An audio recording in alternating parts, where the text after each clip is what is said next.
Olá, que bom que você está aqui comigo nessa nossa imersão no livro de Marcos. E hoje nós vamos falar sobre o capítulo 6. Então, vem comigo.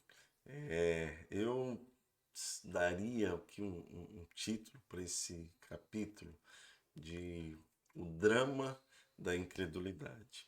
Porque, na verdade, o capítulo 6 ele nos fala de um contraponto ao capítulo 5. O capítulo 5 a gente vê várias expressões e manifestações de fé, né? E os frutos dessa fé na vida das pessoas. Mas a gente vai ver no capítulo 6 já uma tragédia, né, da incredulidade das pessoas, né?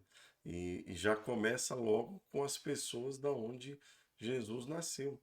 Imagina, o lugar onde Jesus nasceu, cresceu, viveu 30 anos.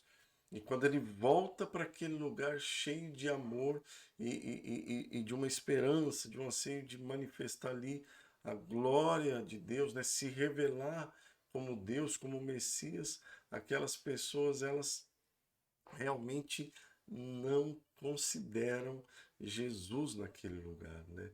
Imagina, pessoas que conheciam ele como desde criança não deram bola para ele, né? E tem um versículo que me chama muita atenção nesse evento, que é o versículo 5 que diz que não pôde fazer ali nenhum milagre, senão curar uns poucos enfermos impondo-lhes as mãos. Ou seja, como que Deus, Jesus é Deus, que pode todas as coisas, tem toda a soberania, autoridade, ele é onipotente, ou seja, ele pode todas as coisas, como é que diz que ele não pôde?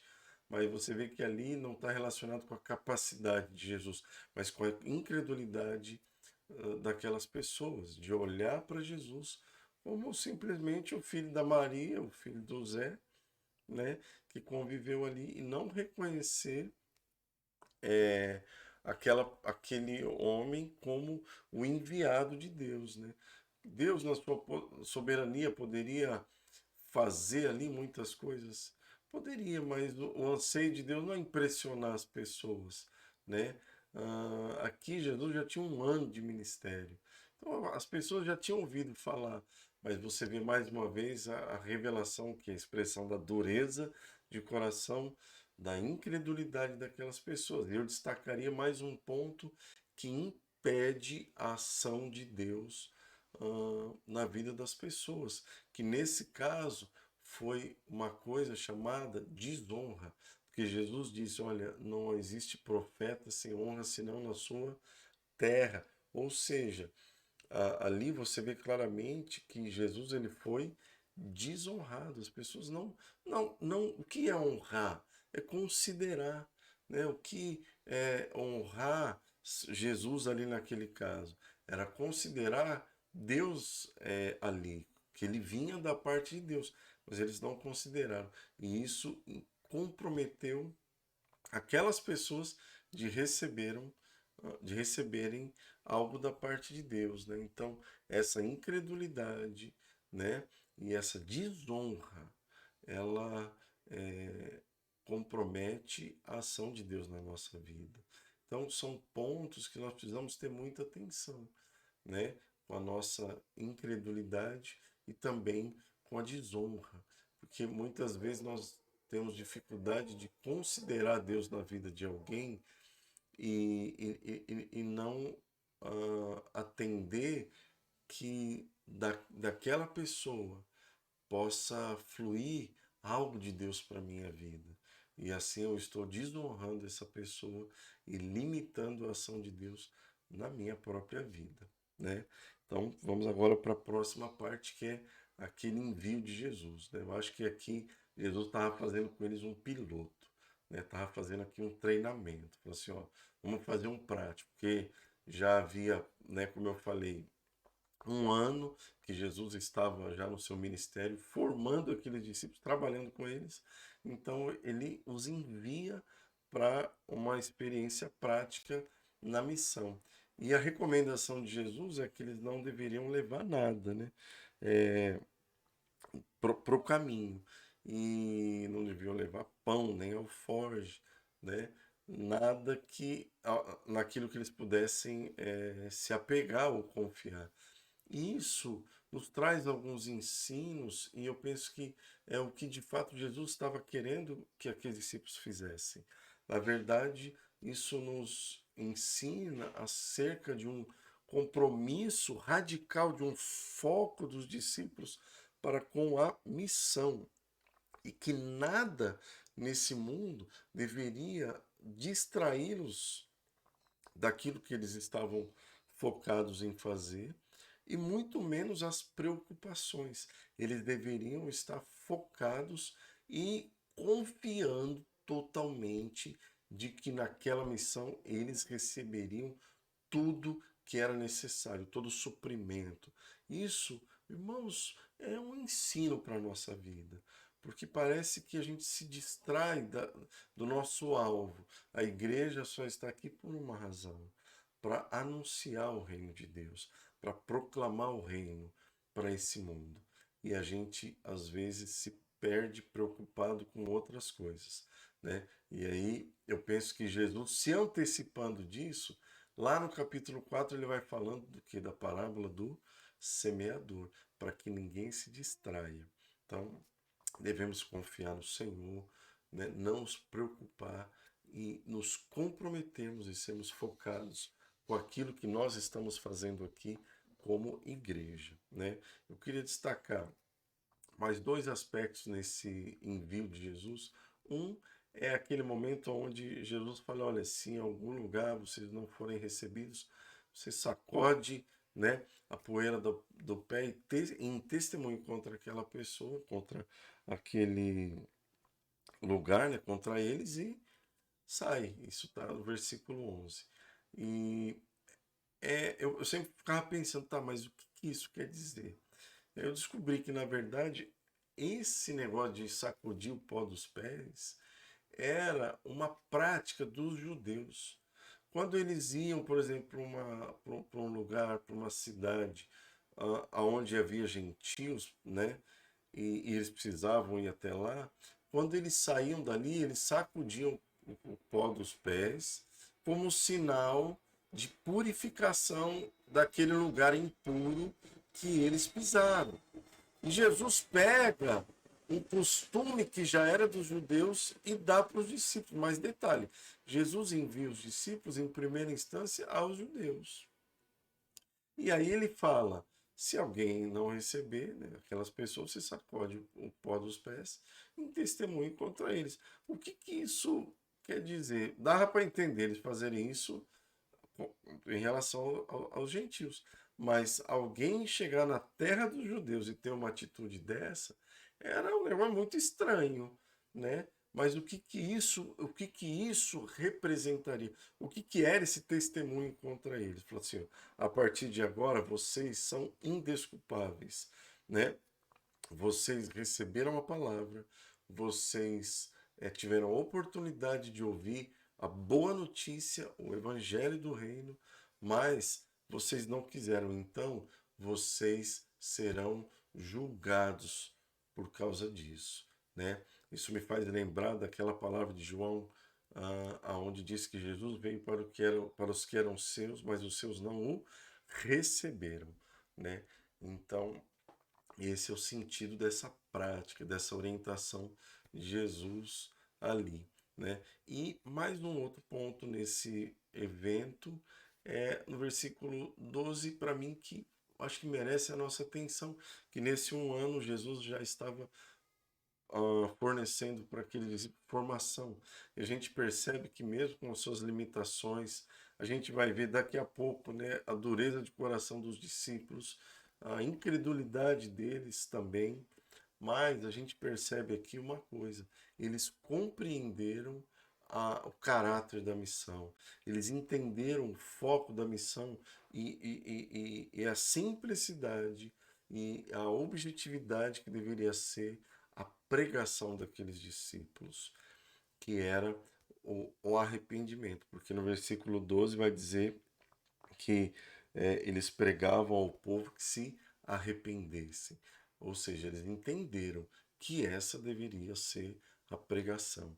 E eles foram fiéis àquilo que eles haviam recebido, assim como nós precisamos também ser fiéis à proclamação do Evangelho, né, do reino. E a porta do reino é o arrependimento, né, e fé. Então, vamos passar agora para aquele momento ali onde João Batista é ali morto, né? É interessante notar que o Herodias, né, que é casada com Herodes, mas ela era irmã, era casada com o irmão de Herodes, né? E esse caráter, você via uma mulher já com um caráter malvado, porque ela queria de qualquer forma a cabeça de João Batista, ela queria matar João Batista, né? E mas por outro lado você vê a fraqueza desse Herodes, que era um rei que tinha autoridade e que sabia das coisas, porque a gente vai ver, né, que ele ouvia João, sabia do que João estava falando, tal, entendia, mas ele foi fraco, tanto para considerar o que João Batista havia falado e confrontado o seu pecado, tanto também para lidar com essa mulher. E isso me faz lembrar de um casal do Antigo Testamento, né? Acabe e Jezabel, né? E você vê o nível da maldade dessa mulher era tão grande que naquele tempo, naquele contexto, era impraticável uma mulher expor a sua filha a dançar diante de um grupo de homens. Nem os gentios faziam isso. Mas ela estava tão obstinada no seu plano malvado que ela expõe a sua filha e a envolve nesse pecado, nessa coisa tão grave, tão séria, né? Que foi ali tramar a morte de João Batista, que já havia confrontado Herodes e tal. E ali, naquele momento, Herodes tinha prometido, né, inclusive até metade do reino, né, e o que elas quisessem. E ela pediu a cabeça de João Batista e ele não foi capaz de atender a palavra de João Batista, mas também por causa da vergonha diante daqueles que estavam ali e ouviam suas promessas, ele também não foi capaz de recuar e por conta disso, isso produziu morte de um homem piedoso, justo. E isso para nós é um ensino. Às vezes a gente percebe pessoas que, por conta do seu pecado, e esse pecado ele é confrontado de alguma maneira, aí eu às vezes falo, olha, me parece que a tua vergonha ela é maior do que o teu arrependimento. Mas a gente vê aqui que quando a vergonha é maior do que o arrependimento, essa vergonha vai gerar morte e não vai gerar fruto e muito menos transformação e mudança. É algo para que a gente possa atentar. Vamos partir aqui e seguir. Agora para um momento onde a gente vê ali uma incredulidade por parte dos discípulos na multiplicação dos pães e peixes. Um detalhe aqui, esse é o único milagre de Jesus que se encontra nos 4 evangelhos, né? Isso é uma coisa interessante. E aqui os discípulos eles veem um problema.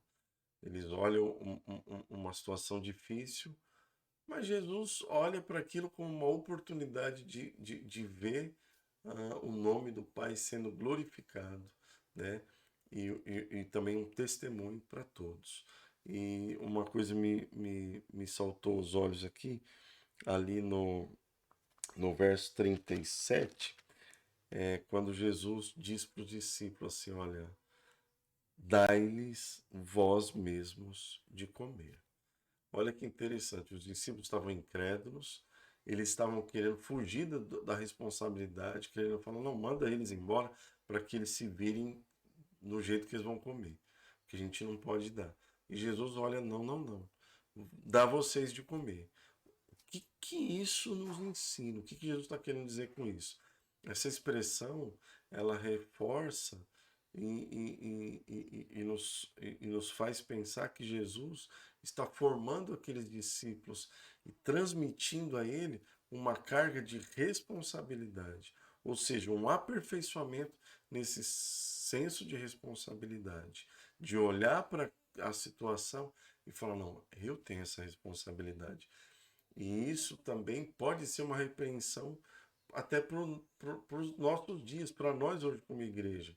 Porque diante, às vezes, das limitações, da incapacidade, a gente acaba contemplando as situações ou contemplando a limitação dos nossos recursos e da nossa capacidade, da insignificância do que a gente pode fazer, isso nos gera desânimo e a gente fica paralisado. Mas a gente percebe aqui que Jesus ele vê uma oportunidade do exercício da fé e de uma confiança de que Deus ele tudo pode. Então a gente aprende que Jesus ele não é apenas o autor da vida, mas é o sustentador da vida, né? E nos dá tudo aquilo que a gente precisa, né? Então que a gente possa olhar para essa situação e também não considerar as nossas limitações, a nossa fragilidade, a falta dos nossos recursos, mas considerar o que Deus espera que nós façamos, né? Em determinadas situações e assim sermos fiéis e andamos por fé no Senhor, confiando que Ele é que nos respalda. Amém? Agora, aquele momento onde Jesus anda ah, sobre o mar, né? Aqui eu quero começar dizendo uma coisa interessante, porque esse negócio é sobrenatural, né? A gente vê aqui que no versículo 50 vai dizer que todos eles viram. No primeiro momento pensaram que era um fantasma, mas o fato é que todos eles depois viram que era Jesus. Ou seja, isso não poderia ser uma alucinação, né?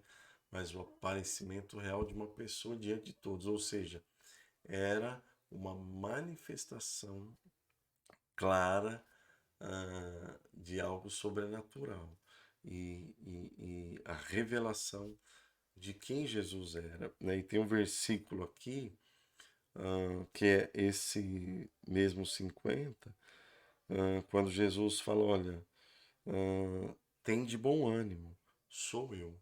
Mais uma vez, Jesus apresenta a sua identidade como Deus, que se manifestou várias vezes no Antigo Testamento, quando Deus muitas vezes dizia assim, ó, eu sou. Aqui Jesus diz aos discípulos, não temas, sou eu.